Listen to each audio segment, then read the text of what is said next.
Hi friends, ಎಲ್ಲರಿಗೂ ನಮಸ್ಕಾರ. ನಿಸರ್ಗ ಕರಿಯರ್ ಅಕಾಡೆಮಿಗೆ ತಮ್ಮೆಲ್ಲರಿಗೂ ಸ್ವಾಗತ. ಇವತ್ತಿನ ಕ್ಲಾಸಲ್ಲಿ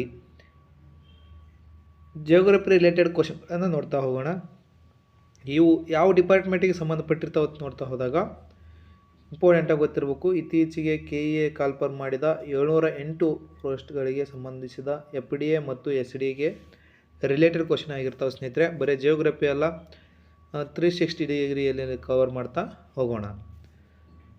ನೋಡಿ, ಮೊದಲನೇ ಕ್ವಶನ್ ಏನು ಕೇಳೋಣ ಇಲ್ಲಿ ಕೇಳಿದಾಗ, ಇವು ಆಲ್ರೆಡಿ ಹಳೆಯ ಪ್ರಶ್ನೆ ಪತ್ರಿಕೆಯಲ್ಲಿ ಕೇಳಲಾದ ಪ್ರಶ್ನೆಗಳಾಗಿರ್ತಾವೆ ಸ್ನೇಹಿತರೆ. ಅತಿ ಹೆಚ್ಚು ಬಾರಿ ರಿಪೀಟ್ ಆದ ಕ್ವಶನ್ಗಳಾಗಿರ್ತವೆ. ನೋಡಿ, ಮೊದಲನೇದಾಗಿ ಪ್ಯಾರದೀಪ ಬಂದರಿನಿಂದ ರಫ್ತಾಗುವ ಪ್ರಧಾನ ಪದಾರ್ಥಗಳ ಜೋಡಿ ಯಾವುದು ಅಂತೇಳಿ ಕ್ವಶನ್ ಕೇಳೋಣ. ಇಲ್ಲಿ ಉಕ್ಕಿನ ಉತ್ಪನ್ನ ಮತ್ತು ಜವಳಿ ಅಂತ ಬಂದದ ಪ್ರಶ್ನೆ. ಆಪ್ಷನ್ ಬಿ ಕಬ್ಬಿಣ, ಅದಿರು ಮತ್ತು ಮ್ಯಾಂಗನೀಸ್ ಅಂತೇಳಿ ಬಂದತಿ. ಸಕ್ಕರೆ, ರತ್ನಗಳು ಹಾಗೂ ಆಭರಣಗಳು. ಡಿ ಅಕ್ಕಿ ಮತ್ತು ಸಾಂಬಾರ್ ಪದಾರ್ಥಗಳು. ನೋಡಿ, ಪಾರದೀಪ ಬಂದರು ಯಾವ ರಾಜ್ಯದಲ್ಲಿ ಕಂಡುಬರುತ್ತೆ ಅಂತೇಳಿ ನಿಮಗೆ ಮೊದಲು ಗೊತ್ತಿರಬೇಕು ಸ್ನೇಹಿತರೆ. ಇಂಪಾರ್ಟೆಂಟ, ಒಡಿಸ್ಸಾ. ಯಾವ ರಾಜ್ಯದಲ್ಲಿ ಕೇಳಿದಾಗ ಒರಿಸ್ಸಾ ರಾಜ್ಯದಲ್ಲಿ ಕಂಡುಬರುತ್ತೆ. ಅದು ಪ್ಯಾರದೀಪ ಬಂದರು. ಈ ಪ್ಯಾರದೀಪ ಬಂದರು ಕಂಡುಬರುವುದೆಲ್ಲ ಒಡಿಸ್ಸಾ ರಾಜ್ಯದಲ್ಲಿ. ಈ ಒಡಿಸ್ಸಾ ರಾಜ್ಯ ಅಂತ ತೆಗೆದುಕೊಂಡಾಗ ದೇಶದಲ್ಲಿ ಅತಿ ಹೆಚ್ಚು ಕಬ್ಬಿಣವನ್ನು ಉತ್ಪಾದನೆ ಮಾಡುವ, ಮ್ಯಾಂಗನೀಸನ್ನು ಉತ್ಪಾದನೆ ಮಾಡುವ, ಕಲ್ಲಿದ್ದಲನ್ನು ಉತ್ಪಾದನೆ ಮಾಡುವ ಪ್ರದೇಶ ಯಾವುದಂದ್ರೆ ಛೋಟಾನಾಗ್ಪುರ್ ಪ್ರದೇಶ. ಆ ಛೋಟಾನಾಗ್ಪುರ್ ಪ್ರದೇಶದಲ್ಲಿ ಅತಿ ಹೆಚ್ಚು ಯಾವ ರಾಜ್ಯ ಈ ಮಿನರಲ್ಸ್ಗಳನ್ನು ಉತ್ಪಾದನೆ ಮಾಡ್ತಂತ ನೋಡ್ತಾ ಹೋದಾಗ ಒಡಿಸ್ಸಾ ರಾಜ್ಯ. ಈ ಒಡಿಸ್ಸಾ ರಾಜ್ಯದಲ್ಲಿ ಯಾವುದು ಕಂಡುಬರ್ತದೆ ಅಂದರೆ ಪ್ಯಾರದೀಪ ಬಂದರು. ಈ ಪ್ಯಾರದೀಪ ಬಂದರಿನ ಮೂಲಕ ಏನನ್ನ ರಫ್ತು ಮಾಡ್ತೀವಿ ಅಂತ ಕೇಳಿದಾಗ ಕಬ್ಬಿಣದ ಅದಿರು ಮತ್ತು ಮ್ಯಾಂಗನೀಸ್ ಅದಿರು. ಇಂಪಾರ್ಟೆಂಟ, ತಮಗೆ ಗೊತ್ತಿರಬೇಕು. ಕಬ್ಬಿಣದ ಅದಿರು ಮತ್ತು ಮ್ಯಾಂಗನೀಸ್ ಅದಿರನ್ನು ಪ್ಯಾರದೀಪ ಬಂದರಿನ ಮೂಲಕ ರಫ್ತು ಮಾಡಲಾಗುತ್ತಾ. ಇದು ಒಡಿಸ್ಸಾ ರಾಜ್ಯ ಯಾವುದರ ಒಂದು ಭಾಗ ಅಂತ ನೋಡ್ತಾ ಹೋದಾಗ ಛೋಟಾನಾಗ್ಪುರ್ ಪ್ರದೇಶದ ಒಂದು ಭಾಗ ಅಂತೇಳಿಗೆ ತಮಗೆ ಗೊತ್ತಿರಬೇಕು. ಇಂಪಾರ್ಟೆಂಟ, ಈ ಛೋಟಾನಾಗ್ಪುರ್ ಪ್ರದೇಶದಲ್ಲಿ ಹರಿಯುವ ಪ್ರಮುಖ ನದಿ ಯಾವುದು ಅಂದಾಗ ಮಹಾನದಿ. ಯಾವ ನದಿ ಅಂತಂದಾಗ ಮಹಾನದಿ. ಈ ಮಹಾನದಿಗೆ ಇರುವ ಅಣೆಕಟ್ಟು ಯಾವುದು ಕೇಳಿದಾಗ ಹಿರಾಕುಡ್ ಅಣೆಕಟ್ಟು.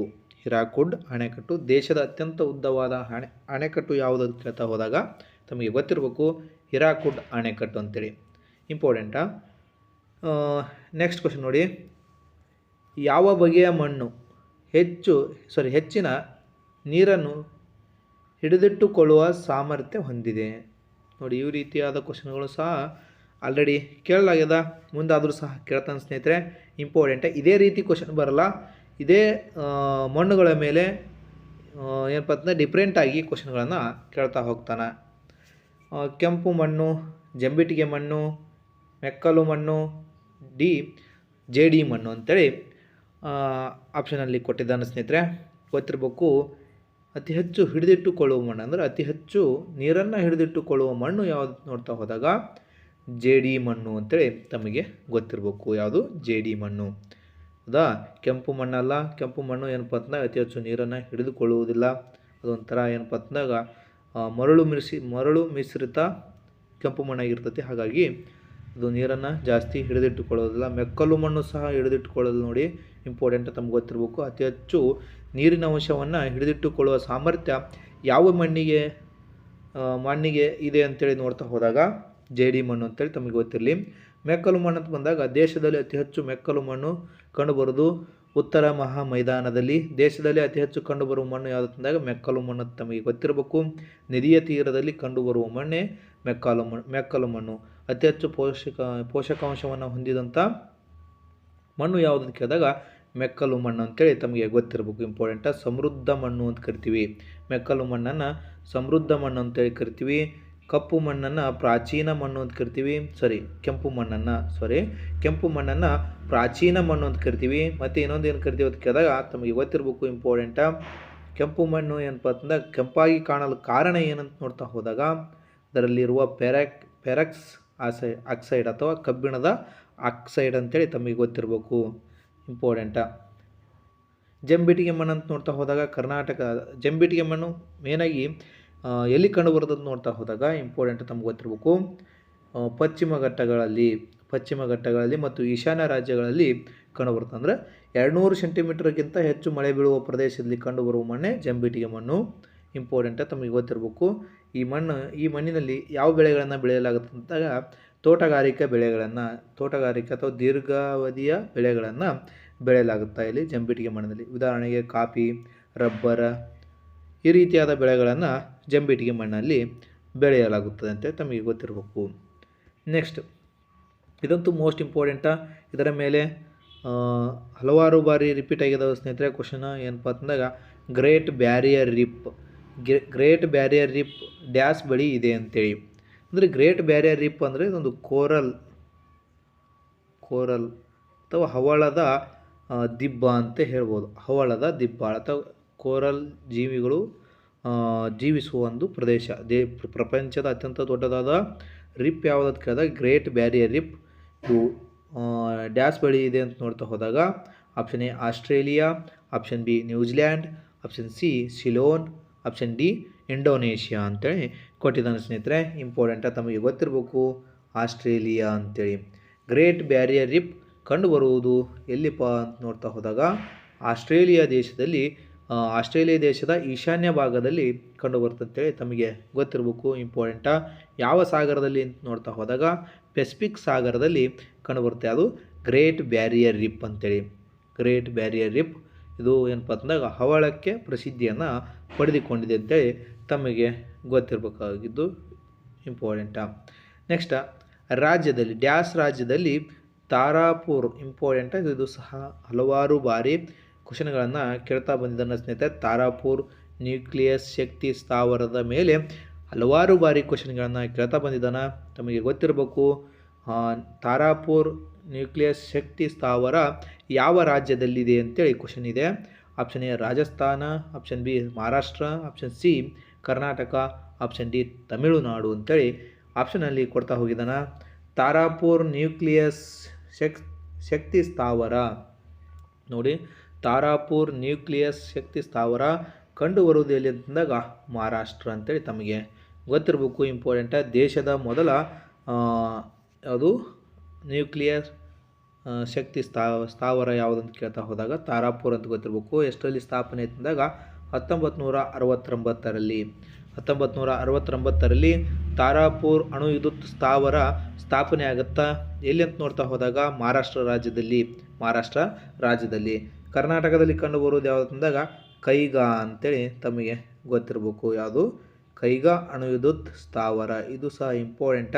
ಕೈಗಾ ಅಣು ವಿದ್ಯುತ್ ಸ್ಥಾವರ ಯಾವ ನದಿಯ ತೀರದಲ್ಲಿ ಕಂಡುಬರ್ತದೆ ನೋಡ್ತಾ ಹೋದಾಗ ಕಾಳಿ ನದಿಯ ಎಡದಂಡೆಯ ಮೇಲೆ ಕಂಡುಬರುತ್ತೆ ಅಂತೇಳಿ ತಮಗೆ ಗೊತ್ತಿರಬೇಕು. ಕರ್ನಾಟಕದ ಉತ್ತರ ಕನ್ನಡ ಜಿಲ್ಲೆಯ ಕಾಳಿ ನದಿಯ ಎಡದಂಡೆಯ ಮೇಲೆ ಕಂಡುಬರುವ ಪ್ರಮುಖ ಅಣು ವಿದ್ಯುತ್ ಸ್ಥಾವರವೇ ತಮಗೆ ಗೊತ್ತಿರಬೇಕು ಕೈಗಾ ಅಣು ವಿದ್ಯುತ್ ಸ್ಥಾವರ. ನೆಕ್ಸ್ಟ್, ತಮಿಳುನಾಡಿನಲ್ಲಿ ಎರಡು ಕಂಡುಬರ್ತಾವ, ಕುಡುಕ್ಕುಳಂ ಇನ್ನೊಂದು ಕಲ್ಪಕಂ ಅಂತೇಳಿ.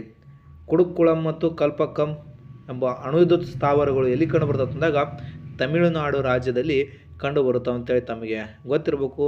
ತಮಿಳುನಾಡು ರಾಜ್ಯದ ಕರಾವಳಿ ತೀರವನ್ನು ಏನೆಂದು ಕರಿತೀವಿ ಅಂತಂದ್ರೆ ಕೋರಮಂಡಲ ತೀರ ಅಂತ ಕರಿತೀವಿ. ಇಂಪಾರ್ಟೆಂಟ, ಇದು ಗೊತ್ತಿರಬೇಕು, ಕೋರಮಂಡಲ ತೀರ ಅಂತೇಳಿ. ಇದು ಸಹ ಕ್ವಶನ್ಗಳನ್ನು ಕೇಳ್ತಾ ಬಂದಿದ್ದಾನೆ ಸ್ನೇಹಿತರೆ, ತಮಗೆ ಗೊತ್ತಿರಲಿ. ವೈಗೈ ನದಿ ಅಂತ ಬರ್ತೈತಿ. ಈ ವೈಗೈ ನದಿಯ ತೀರದಲ್ಲಿ ಯಾವುದಪ್ಪ ಅಂತ ಪಾಂಡ್ಯರ ರಾಜಧಾನಿಯಾದ ಮಧುರೈ ಕಂಡು ಬರ್ತೈತಿ. ತಮಿಳುನಾಡು ರಾಜ್ಯದ ವೈಗೈ ನದಿಯ ತೀರದಲ್ಲಿ ಕಂಡುಬರುವ ಪಾಂಡ್ಯರ ರಾಜಧಾನಿ ಯಾವುದಂದ್ರೆ ಮಧುರೈ ಅಂತೇಳಿ ತಮಗೆ ಗೊತ್ತಿರಬೇಕು. ನೆಕ್ಸ್ಟ್ ನೋಡಿ, ಕೆಳಗಿನ ಯಾವ ಸಾಗರವು ಭೂಕವಚದ ಪದರದ ಚಲನೆಯಿಂದ ನೋಡಿ, ಈ ಕೆಳಗಿನ ಯಾವ ಸಾಗರವು ಭೂಕವಚದ ಅಥವಾ ಖಂಡಗಳ ಚಲನೆಯಿಂದ, ಇಲ್ಲಿ ಡೈರೆಕ್ಟ್ ಕ್ವಶನ್ ನೀವು ಅರ್ಥ ಆಗ್ಬೇಕಂದ್ರೆ ಖಂಡಗಳ ಚಲನೆಯಿಂದ, ಇಲ್ಲಿ ಕ್ವಶನ್ ಏನು ಕೊಟ್ಟನ ಭೂಕವಚ ಅಥವಾ ಕ್ರಸ್ಟ್ ಚಲನೆಯಿಂದ ಯಾವ ಸಾಗರ ವಿಸ್ತಾರಗೊಳ್ಳುತ್ತಿದೆ ಅಂತೇಳಿ ಕ್ವಶನ್ ಕೊಟ್ಟನ. ವಿಸ್ತಾರ ಅಂದರೆ ಇಷ್ಟಿತ್ತಪ್ಪ ಸಾಗರ ಅಂದರೆ ಅದು ಮುಂದೆ ಕೆಲವು ನೂರಾರು ವರ್ಷಗಳ ನಂತರ ಅದು ಏನಪ್ಪ ಅಂತಂದಾಗ ಇಷ್ಟು ಡಿಸ್ಟೆನ್ಸ್ ಏನಪ್ಪ ಅಂತಂದಾಗ ಜಾಸ್ತಿ ಆಗಿರ್ತೈತಿ. ಅದು ಯಾವ ಸಾಗರ ಅಂತೇಳಿ ಕ್ವಶನ್ ಕೇಳ್ಯಾನ. ಆಪ್ಷನ್ ಎ ಶಾಂತ ಸಾಗರ, ಆಪ್ಷನ್ ಬಿ ಅಟ್ಲಾಂಟಿಕ್ ಸಾಗರ, ಆಪ್ಷನ್ ಸಿ ಆರ್ಕಿಟಿಕ್ ಸಾಗರ, ಆಪ್ಷನ್ ಡಿ ಹಿಂದೂ ಮಹಾಸಾಗರ.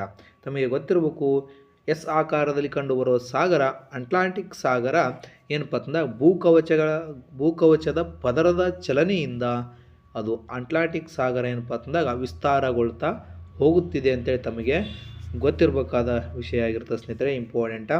ನೆಕ್ಸ್ಟ್ ಹಿಂದೂ ಮಹಾಸಾಗರ ಯಾವ ಆಕಾರದಲ್ಲಿ ಅಂತಂದಾಗ ಎಂ ಆಕಾರದಲ್ಲಿ ಕಂಡುಬರುತ್ತದೆ. ಒಂದು ದೇಶದ ಹೆಸರನ್ನು ಹೊಂದಿದ ಸಾಗರ ಯಾವುದು ಅಂತಂದಾಗ ಹಿಂದೂ ಮಹಾಸಾಗರ. ಹಿಂದೂ ಮಹಾಸಾಗರದಲ್ಲಿ ಕಂಡುಬರುವ ದ್ವೀಪ ರಾಷ್ಟ್ರ ಯಾವುದು ಮಾಲ್ಡೀವ್ಸ್ ಅಂತ ಗೊತ್ತಿರಲಿ, ಇಂಪಾರ್ಟೆಂಟ. ಮಾಲ್ಡೀವ್ಸ್ ಮತ್ತು ಲಕ್ಷದ್ವೀಪವನ್ನು ಬೇರ್ಪಡಿಸುವ ಅಕ್ಷಾಂಶ ಯಾವುದು ಗೊತ್ತಿರಬೇಕು ತಮಗೆ, 8 ಡಿಗ್ರಿ ಅಕ್ಷಾಂಶ. 8 ಡಿಗ್ರಿ ಅಕ್ಷಾಂಶ ಇಂಪಾರ್ಟೆಂಟ, ತಮಗೆ ಗೊತ್ತಿರಲಿ. ನೆಕ್ಸ್ಟ್ ಶಾಂತ ಸಾಗರ ಅಂತೇಳಿ ಯಾವುದನ್ನು ಕರಿತೀವಿ ಅಂತ ಕೇಳಿದಾಗ ಅದು ಪೆಸಿಫಿಕ್ ಸಾಗರವನ್ನು ಶಾಂತ ಸಾಗರ ಅಂತೇಳಿ ಕರಿತೀವಿ. ನೆಕ್ಸ್ಟ್ ನೋಡಿ, ಭಾರತದಲ್ಲಿ ಈ ಕೆಳಕಂಡ ಯಾವ ರಾಜ್ಯ ಅತಿ ಉದ್ದವಾದ ಸಮುದ್ರ ಕಿನಾರೆ? ನೋಡಿ, ಕಿನಾರೆ ಅಂತ ಬಳಸ್ಯಾರ ಅಂದ್ರೆ ನಿಮ್ಗೆ ಕನ್ಫ್ಯೂಸ್ ಮಾಡ್ಕೊಳ್ಳೋಕೆ ಏನಿಲ್ಲ ಸ್ನೇಹಿತರೆ. ಕಿನಾರೆ ಇನ್ನೊಂದು ಹೆಸರೇ ಕರಾವಳಿ ತೀರ. ಇದು ಗೊತ್ತಿರ್ಬೇಕು, ಇಂಪಾರ್ಟೆಂಟ. ಕರಾವಳಿ ತೀರ. ನಮ್ಮ ಹುಡುಗರಿಗೆ ಏನು ಕಿನಾರೆ ಅನ್ನೋದ ಎದೆ ಹೊಡ್ಕೊಂಡ್ಬಿಡ್ತಾರೆ.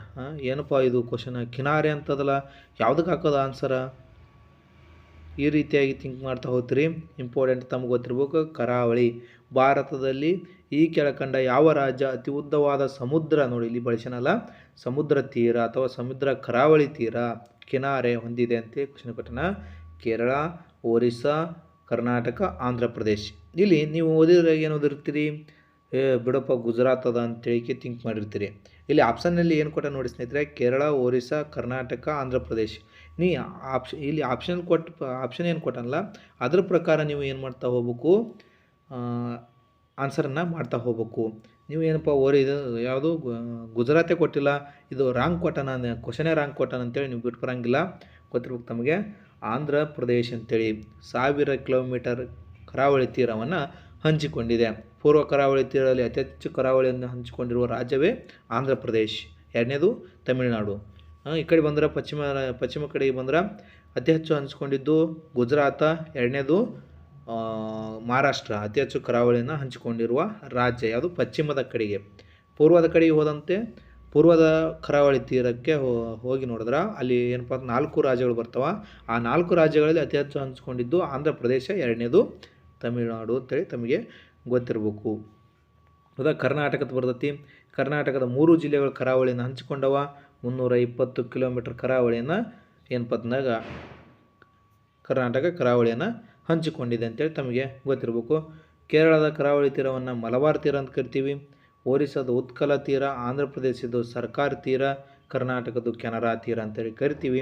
ಇಂಪಾರ್ಟೆಂಟ. ಕದಂಬ ನೌಕಾನೆಲೆ ಎಲ್ಲಿ ಕಂಡು ಬರ್ತದೆ ಕೇಳ್ತಾ ಹೋದಾಗ ಕರ್ನಾಟಕ ರಾಜ್ಯದಲ್ಲಿ ಎಲ್ಲಿ ಪತ್ನ ಕಾರವಾರದಲ್ಲಿ ಕಂಡು ಬರ್ತದೆ. ಉತ್ತರ ಕನ್ನಡ ಜಿಲ್ಲೆಯ ಕಾರವಾರದಲ್ಲಿ.